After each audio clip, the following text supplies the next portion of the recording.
में 3 important current affairs को हम लोग कवर करेंगे। तो देखिए हमारा पहला प्रश्न क्या है।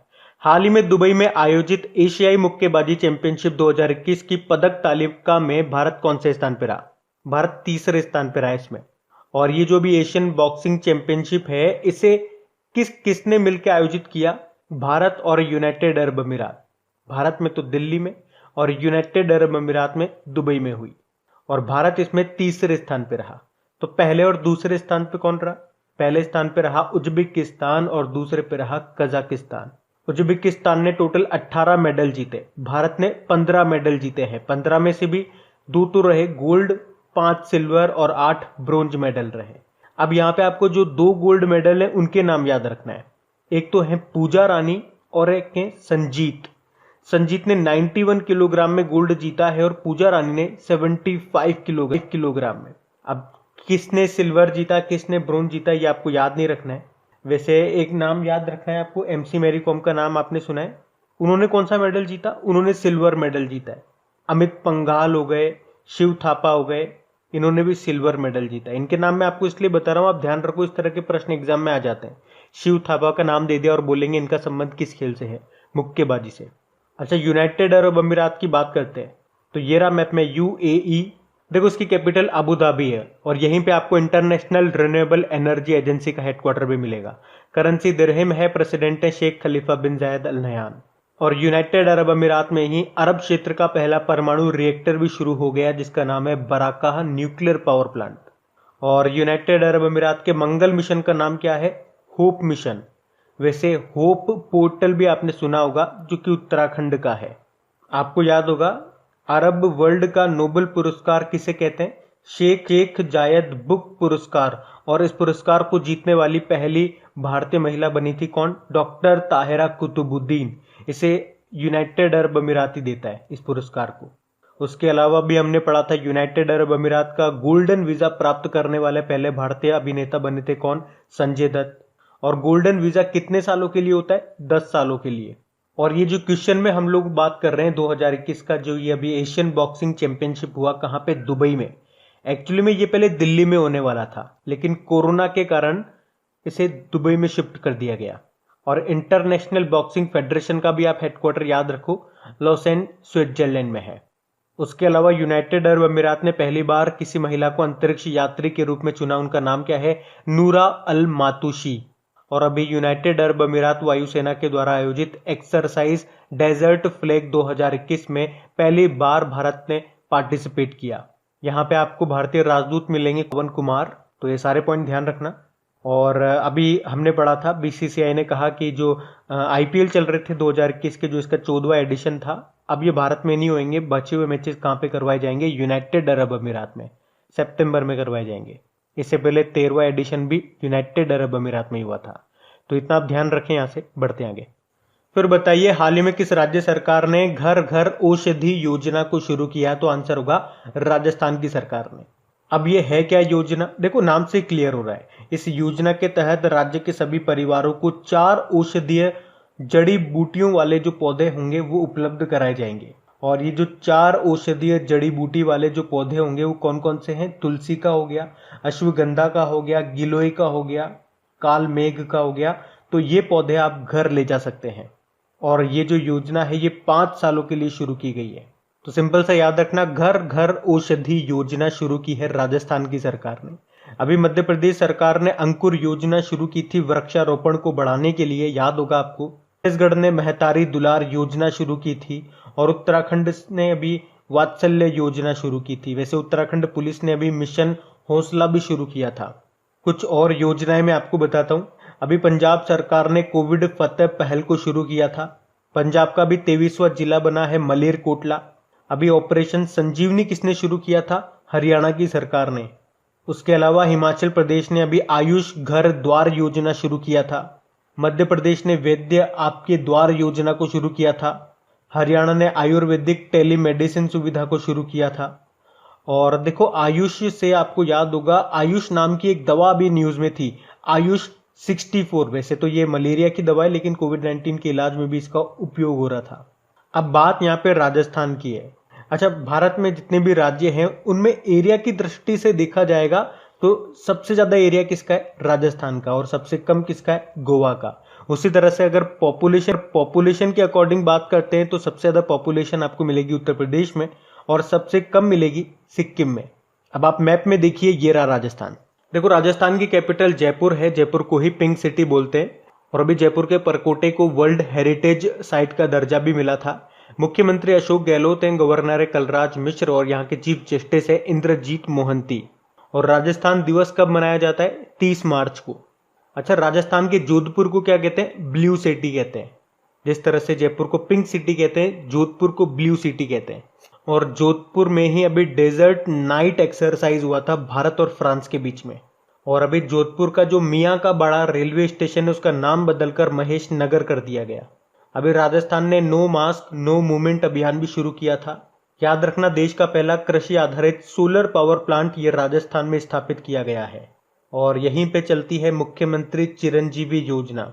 सभी को स्वास्थ्य बीमा देने की ये योजना है। उसके अलावा राजस्थान में एक युद्ध अभ्यास हुआ था भारत और यूएसए के बीच में, यहाँ की महाजन फील्ड फायरिंग रेंज में, जो कि बीकानेर में है। वैसे इस साल हमने भारत यूएसए के साथ वज्र प्रहार नाम का एक्सरसाइज भी किया, जो कि हुआ था हिमाचल प्रदेश के बकलोह में। राजस्थान ने एम सेंड पॉलिसी 2020 को भी शुरू किया था। एक पौधा सुपोषित बेटी के नाम योजना भी शुरू किया था। उसके अलावा इंदिरा गांधी मातृत्व पोषण योजना को भी शुरू किया था। यहीं पे ही वात्सल्य योजना और समर्थ योजना भी शुरू हुई थी। और यहीं पे इंदिरा रसोई योजना भी चलती है, जिसमें 8 रुपए में गरीब जरूरतमंद लोगों को खाना दिया जाता है। देखो, यहाँ का राजकीय पशु है चिंकारा और ऊंट। राजकीय पक्षी है गोडावण यानी कि ग्रेट इंडियन बस्टर्ड। राजकीय पुष्प है रोहिड़ा का और राजकीय वृक्ष है खेजड़ी का। यहाँ पे देखो, आपको 3 टाइगर रिजर्व मिल जाएंगे, Sariska tiger reserve, Ranthambore tiger reserve और मुकुंदरा हिल्स। केवला देवघाना पक्षी विहार जो कि यूनेस्को विश्व धरोहर है, ये भी आपको राजस्थान में मिलेगा। एक राजस्थान का कालबेलिया नृत्य भी आप याद रखो, ये इंपॉर्टेंट है क्योंकि यूनेस्को के अमूर्त सांस्कृतिक विरासत सूची में ये शामिल है। तो इतना आप यहाँ से याद रखना।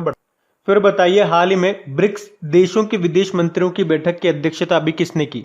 तो आंसर होगा सुब्रमण्यम जयशंकर, हमारे विदेश मंत्री हैं ये। और वैसे याद रखना, 2021 में भारत जो है ये ब्रिक्स की अध्यक्षता कर रहा है। तो इस साल ब्रिक्स की जो भी मीटिंग होगी, जैसे कि विदेश मंत्रियों की होगी, रक्षा मंत्रियों की होगी, जो भी इसकी मीटिंग होगी वो भारत ही इसकी अध्यक्षता करेगा। और अभी जो ब्रिक्स देशों के मंत्रियों की जो बैठक हुई भारत में, उसकी अध्यक्षता किसने की? तो कौन करेंगे? भारत के विदेश मंत्री ही करेंगे, जो कि हैं सुब्रमण्यम जयशंकर। अगर वित्त मंत्रियों की बैठक होती तो उसकी अध्यक्षता कौन करती? हमारी वित्त मंत्री निर्मला सीतारमन। तो ये आपको ध्यान रखना है। बाकी देखो, ब्रिक्स की बात कर लेते हैं। ब्रिक्स में कौन कौन से देश आते हैं? ब्राजील हो गया, रशिया हो गया, इंडिया, चाइना और साउथ अफ्रीका। और साउथ अफ्रीका इसमें कब शामिल हुआ था? ये डायरेक्ट प्रश्न आ जाता है। 2010 में शामिल हुआ था।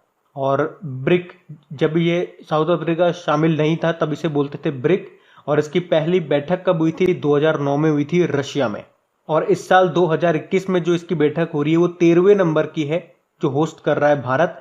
इससे पहले 2020 में जो इसकी 12वीं बैठक हुई थी वो भी हुई थी रशिया में। अच्छा, एक बार एग्जाम में ये प्रश्न पूछा गया था कि 5R मुद्रा जो करेंसी है ये किस संगठन की मुद्रा है? 5R तो ब्रिक्स की है। देखो कैसे, ब्रिक्स मतलब में हमने कहा ब्राजील की करेंसी है रियाल, यानी कि आर से शुरू हो रही है।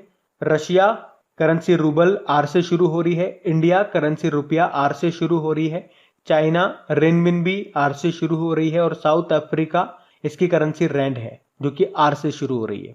तो ये अच्छा प्रश्न एग्जाम में पूछा गया था, ये आपको ध्यान रखना है। बढ़ते हैं आगे।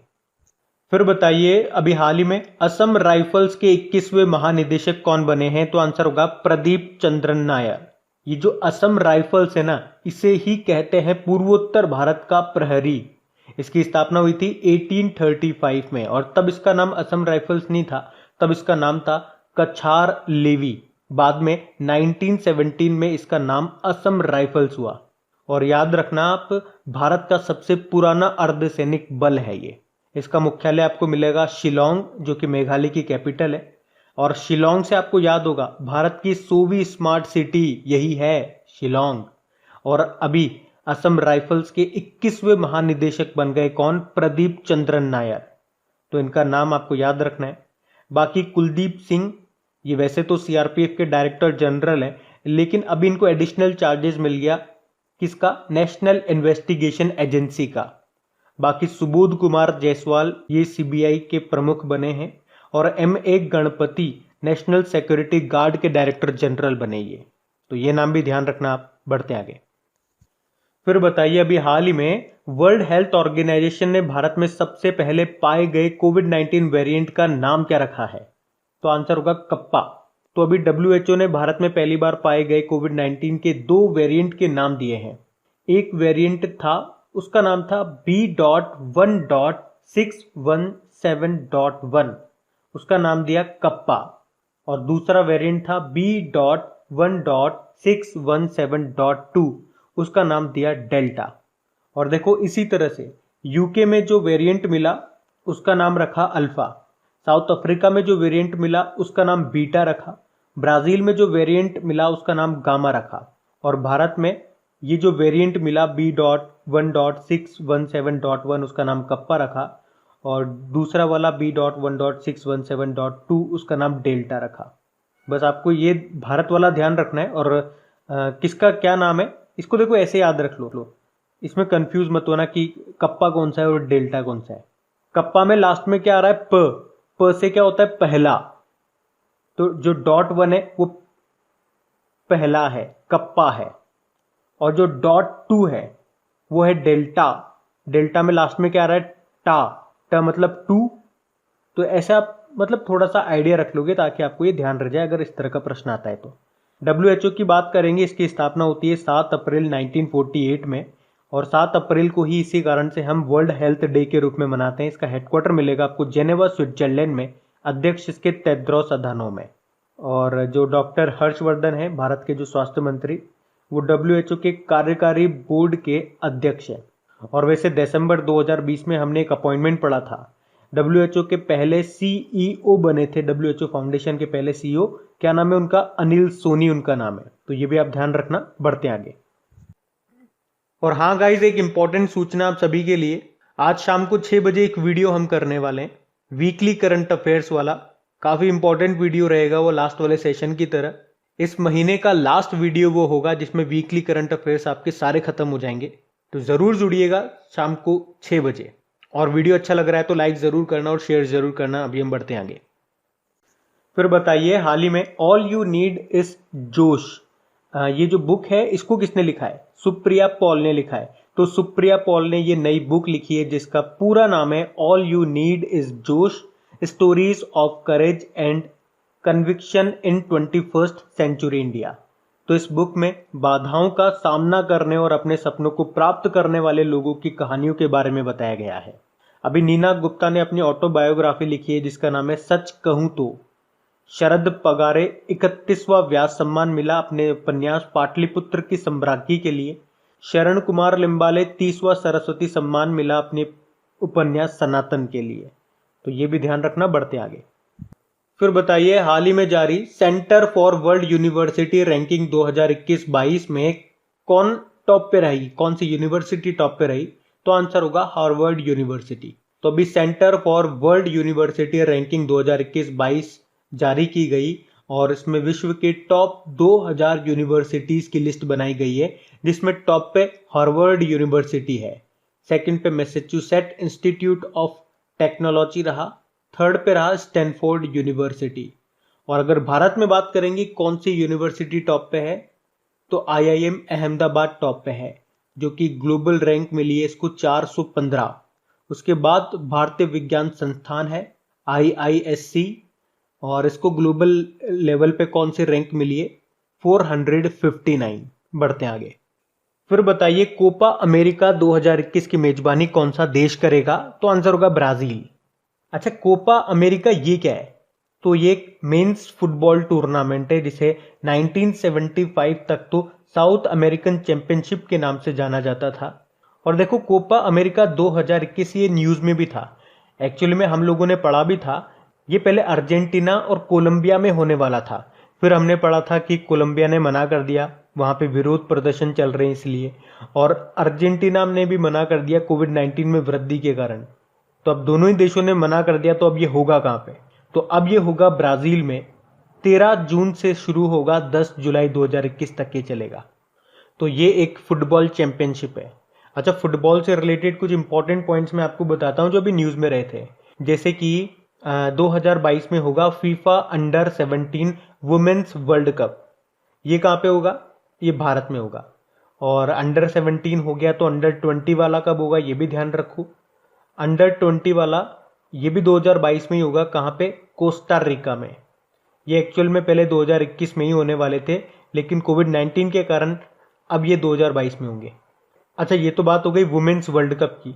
मेंस वर्ल्ड कप की बात करेंगे तो यानी कि FIFA under 17 mains world cup, तो ये अब 2023 में होंगे। पहले ये 2021 में होने वाले थे, अब ये 2023 में होंगे। कहाँ पे? पेरू में। उसी तरह से FIFA under 20 mains world cup ये भी 2023 में होगा। कहाँ पे? इंडोनेशिया में। और फुटबॉल को रेगुलेट करने वाली जो बॉडी है वो है फीफा। और यहाँ से आप याद रखो, फीफा का हेडक्वार्टर कहाँ पर है? ज्यूरिख स्विट्जरलैंड में है। इसके अध्यक्ष हैं गियानी इन्फेनिटो। और फीफा 2021 वर्ल्ड कप कहाँ पे होंगे? कतर। कतर की कैपिटल दोहा में होंगे। आप याद रखो, भारत के एक फेमस फुटबॉलर हैं बाईचुंग भूटिया, उनके नाम पे एक स्टेडियम भी बन रहा है। कहाँ पे? नामची में। ये सिक्किम में आपको मिलेगा। और फुटबॉल के एक महान खिलाड़ी हुआ करते थे डिएगो माराडोना, ये अर्जेंटीना से थे। इनका भी निधन हो गया। और अर्जेंटीना से एक और महान खिलाड़ी हैं लियोनेल मेसी। क्रिस्टियानो रोनाल्डो वो पुर्तगाल से हैं। तो इतना आप यहाँ से याद रखना, बढ़ते हैं आगे। फिर बताइए, हाल ही में सीरम इंस्टीट्यूट ऑफ इंडिया के जो सीईओ हैं जिनका नाम है अदार पूनावाला, उनको अभी किस कंपनी का अध्यक्ष नियुक्त किया गया? तो आंसर होगा मैग्मा फिनकॉर्प लिमिटेड। तो मुंबई स्थित गैर बैंकिंग वित्तीय कंपनी है ये मैग्मा फिनकॉर्प लिमिटेड, और इसने अभी 31 मई 2021 को सीरम इंस्टीट्यूट ऑफ इंडिया के जो सीईओ हैं अदार पूनावाला, उनको कंपनी का अध्यक्ष नियुक्त किया। और इनके अलावा मैग्मा फिनकॉर्प ने अभय भूटाड़ा को प्रबंध निदेशक बनाया और विजय देशभाल को सीईओ बनाया है। अच्छा, अदार पूनावाला से कुछ याद आता है आपको?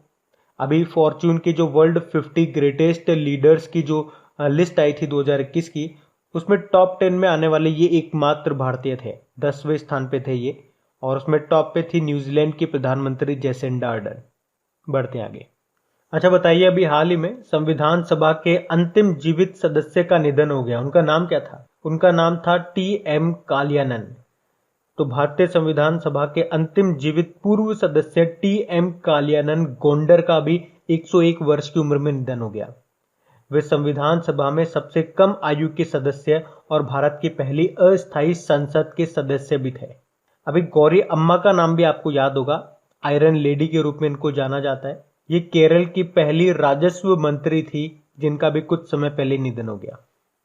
अच्छा, फिर बताइए, हाल ही में किस देश में इंसान के अंदर बर्ड फ्लू संक्रमण का पहला मामला अभी सामने आया? तो आंसर होगा चाइना में। तो अभी विश्व में पहली बार बर्ड फ्लू संक्रमण का एक नया वेरिएंट है जो कि इंसान के अंदर देखने को मिला। कहाँ पे? चाइना में। और उस वेरिएंट का नाम क्या है? H10N3। देखो, बर्ड फ्लू को हम कहते हैं एवियन इन्फ्लुएंजा, और जो बर्ड फ्लू का सबसे खतरनाक वायरस है उसका नाम है H5N1। और इस वाले वायरस का मनुष्य के अंदर पहला जो केस आया था वो हांगकांग में आया था 1997 में। और जो मुर्गी पालन है ये बर्ड फ्लू का मुख्य कारण है। बेसिकली वायरस के कारण ही ये होता है। ये तो बर्ड फ्लू हो गया। एक स्वाइन फ्लू भी होता है, वो H1N1 से होता है। यहाँ पे बात चाइना की है, तो ये रहा मैप में चाइना। चाइना की कैपिटल बीजिंग है। यहीं पे आपको शंघाई कोऑपरेशन ऑर्गेनाइजेशन और एशियन इंफ्रास्ट्रक्चर इन्वेस्टमेंट बैंक का हेडक्वार्टर मिलेगा। यहाँ की करेंसी रेनमिन है। प्रेसिडेंट है शी जिनपिंग।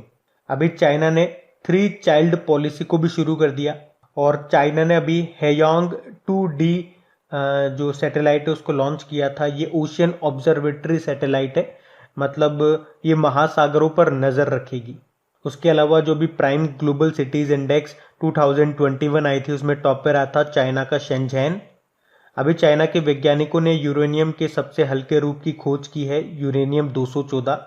और अभी एक रोबोट लॉन्च किया था चाइना ने नियो 01 नाम से, और इसका उद्देश्य था अंतरिक्ष मलबे को हटाना। और चाइना ने ही मंगल पर अपना पहला स्वतंत्र मिशन इसको लॉन्च किया था, उसका नाम है तियानवेन-1, जो कि अभी मई में मंगल की सतह पर उतर चुका है। और इसके साथ जो रोवर था उसका नाम क्या था? जुरोंग। वैसे चाइना ने मून पर सैंपल कलेक्ट करने के लिए एक मिशन लॉन्च किया था, उसका नाम था चैंग-ई 5।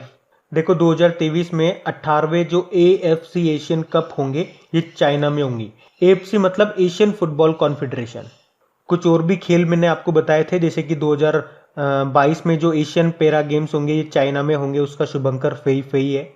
2022 में आपके 19वें एशियन गेम्स भी होंगे चाइना के हांगझाओ में, उसका शुभंकर मैस्कॉट है स्मार्ट ट्रिपलेट।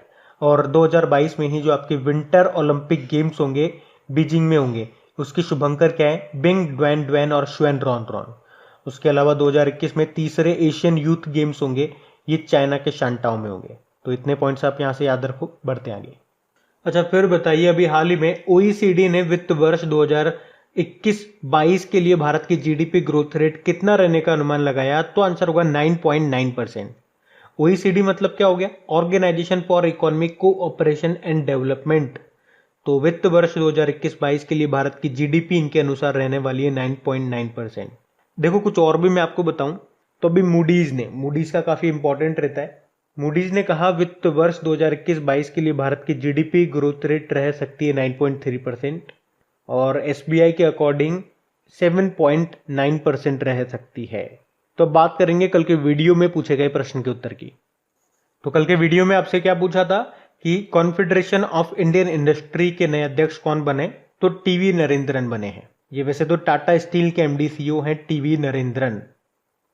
तो आप सभी ने प्रश्न का बिल्कुल सही उत्तर दिया है। और गाइज अगर सेशन अच्छा लगा है इसे लाइक जरूर करना और अपने दोस्तों के साथ में, या जो भी आपका स्टडी ग्रुप हो गया चाहे व्हाट्सएप पे चाहे फेसबुक पे, तो वहां पे इस वीडियो के लिंक को एक बार शेयर जरूर कर देना।